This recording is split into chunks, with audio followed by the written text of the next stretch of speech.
Hi guys, అందరికీ శనార్థిస్తూ నేను మీ నాగరాజు. ఓకేనా.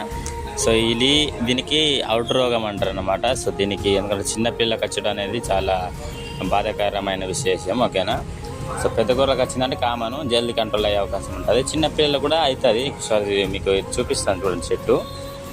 దీని పేరు అందరికి తెలిసి ఉంటుంది, ఎందుకంటే గొర్రె మేకలు మేపే వాళ్ళకు. ఓకేనా. సో ఇలా కొట్టుకొని నిలబడతాయి పిల్లలు. చాలామందికి అయితే ఇలా జరుగుతుందంట. సో వీడియోలు పంపించారు. సో దానివల్ల మనమైతే వీడియో చేసాము. ఓకేనా. సో ఇప్పుడు దాని విశేషం ఏంటంటే, ఇప్పుడు ఏదైతే చెట్టు చూపించినా కదా, తుమ్మ చెట్టు లెక్క ఉంటుంది. అంటే దాని పేరు వేరే ఉంటుంది. సో దాన్ని ఏర్ తీసుకొచ్చి పిల్లలకు దంచి తాపియాలి. ఓకేనా. సో చిన్నగా ఉన్నప్పుడు గ్లాస్ తెగిన తాపియాలి ఒకసారి వస్తేనే. ఓకేనా. సో అది అయితే కంట్రోల్ అయ్యే అవకాశం ఉంటుంది. ఓకేనా. సో మరి ఇలాంటి మంచి వీడియోల కోసం మన అయితే యూట్యూబ్ ఐడిని ఫాలో అవ్వండి. సో నా పేరు నాగరాజ్ అండి. ఓకేనా. So thanks for watching. జై హింద్.